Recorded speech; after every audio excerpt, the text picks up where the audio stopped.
2026년 1월 20일 화요일 말씀 묵상 함께 시작합니다. 오늘 말씀은 창세기 14장 1절에서 24절까지에 있는 말씀입니다. 함께 말씀을 묵상합니다.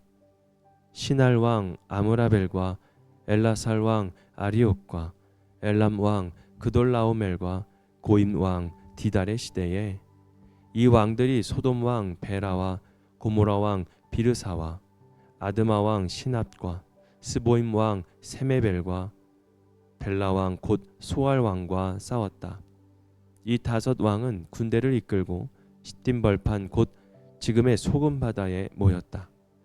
지난날에 이 왕들은 12년 동안이나 그돌라오멜을 섬기다가 13년째 되는 해에 반란을 일으켰던 것이다. 14년째 되는 해에는 그돌라오멜이 자기와 동맹을 맺은 왕들을 데리고 일어나서 아스드롯 가르나임에서는 르바 사람을 치고 함에서는 수수 사람을 치고 사회 기랴다임에서는 엠 사람을 치고 세일 산간 지방에서는 호리 사람을 쳐서 광야 북은 엘바란까지 이르렀다. 그리고는 쳐들어온 왕들은 방향을 바꿔서 엠미스밭 곧 가데스로 가서 아말레 쪽의 온 들판과 하사 손담 아래 사는 아모리족까지 쳤다. 그래서 소돔 왕 고모라 왕과 아드마 왕과 스보임 왕과 벨라 왕 곧 소알 왕이 십딤 벌판으로 출전하여 쳐들어온 왕들과 맞서서 싸웠다. 이 다섯 왕은 엘람 왕 그돌라오멜과 고임 왕 디달과 시날 왕 아므라벨과 엘라살 왕 아리옥 이 네 왕을 맞아서 싸웠다. 십딤 벌판은 온통 역청 수렁으로 가득 찼는데 소돔 왕과 고모라 왕이 달아날 때에 그들의 군인들 가운데서 일부는 그런 수렁에 빠지고 나머지는 산간지방으로 달아났다. 그래서 쳐들어온 네 왕은 소돔과 고모라에 있는 모든 재물과 먹거리를 빼앗았다. 아브람의 조카 롯도 소돔에 살고 있었는데 그들은 롯까지 사로잡아 가고 그의 재산까지 빼앗았다.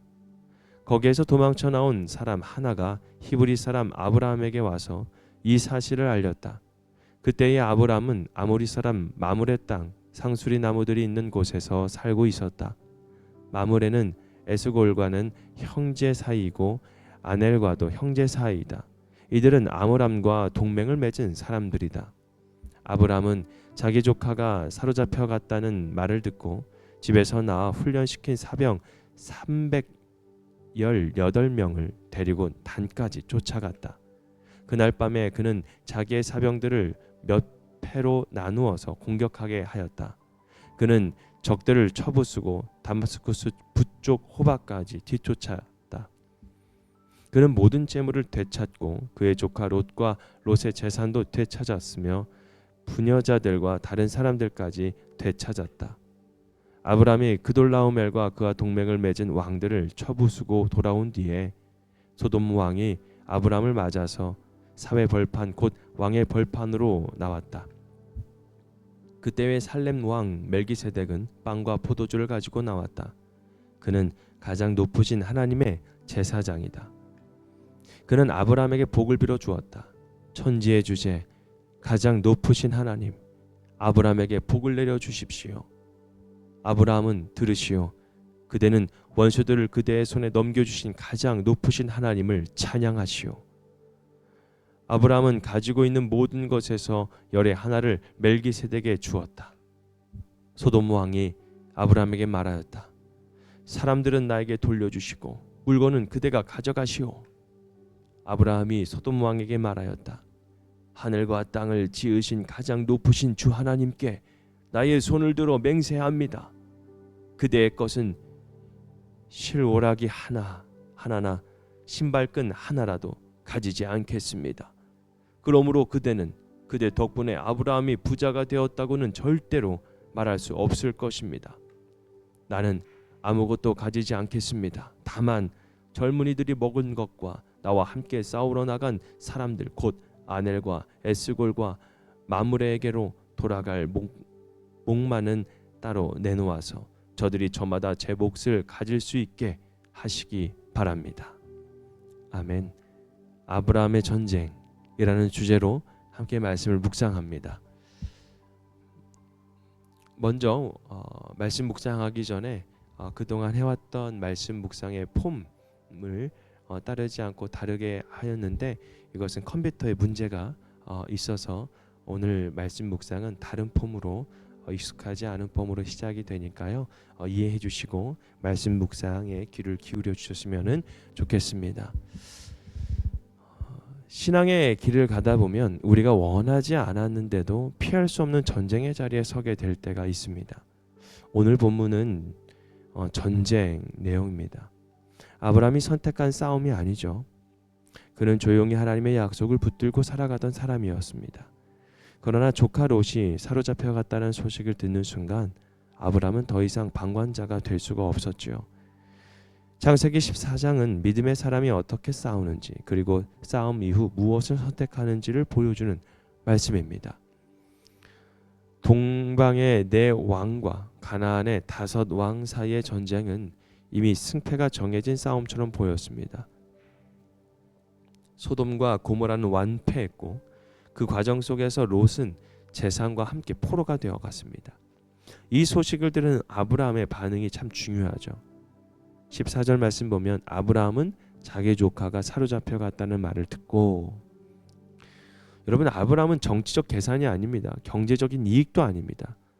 온전히 관계와 사랑 때문에 전쟁에 들어갔습니다. 318명의 사병을 이끌고 나서는 것은 상식적으로 보면 무모한 선택입니다.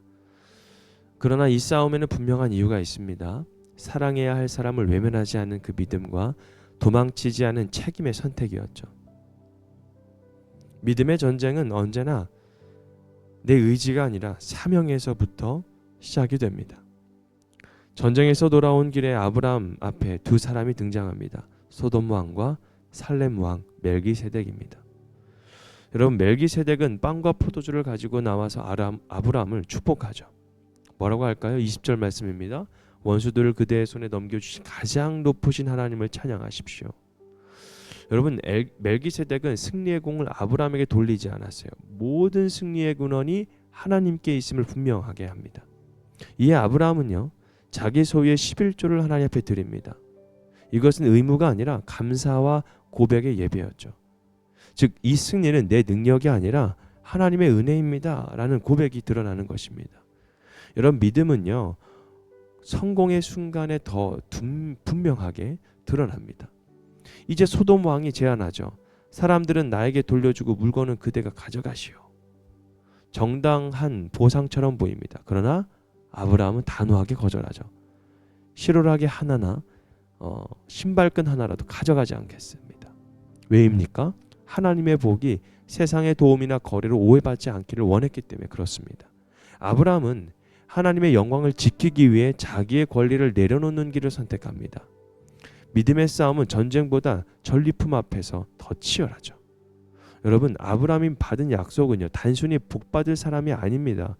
복의 근원이 되는 사람이 되는 것입니다.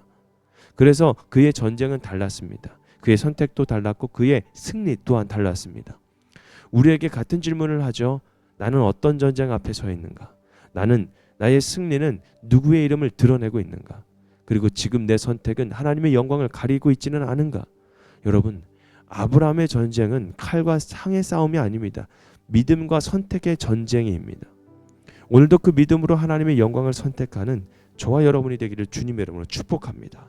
오늘도 이 아브라함 전쟁처럼 정말 믿음의 선택의 전쟁이 되어서 하나님의 영광을 드러내고, 그리고 모든 승리는 하나님께 있음을 우리가 믿음으로 고백하며 살아가는 저와 여러분이 되기를 바랍니다. 오늘 말씀 묵상 마치겠습니다.